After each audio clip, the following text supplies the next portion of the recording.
লবণ হলুদ সব দেওয়া হয়ে গেছে। পেঁয়াজটা এই মশলার সাথেই দিলাম, বাটাটা নয়, ওই কুচি পেঁয়াজ করা কুচি যেটা তেলে ভাজবো সেটা। ওই যে বললাম না, আমার কিছু না কিছু একটা ভুল হতেই থাকে, তো একবারেই দিয়ে এই যে নাড়িয়ে চাড়িয়ে ভিজে নিচ্ছে। হালকা পরিমাণে জল দিয়েছি, জল না দিলে তো ঠিকঠাকভাবে মশলাটা ভাজা যাবে না। মশলাটা এখন ভাজা হয়ে গেলেই আমার এদিকে কমপ্লিট।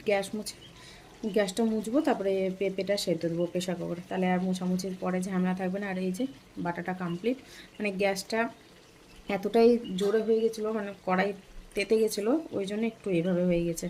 নাহলে ভাজাটা একদম কম আছে করতে, তো তেলটা খুবই গরম হয়ে গেছে দিয়েছি, তার জন্য এমনটা হয়েছে। ও ঠিক আছে, একার জন্য, লোকজন তো খাওয়া খাওয়ি সিন নেই, আমিই আছি, আর কে আছে। ফুলকপিটা দিয়ে দিন, আর সেদ্ধ হবে না। একটু টমেটো কুচি দেবো এখন, তাহলে টমেটোটাও গলে যাবে, একটু গন্ধটাও সুন্দর আসবে, রঙটাও সুন্দর আসবে, খেতেও ভালো লাগবে। সস থাকলে সস দিতাম, সস নেই তাই টমেটো দিয়ে দেবো।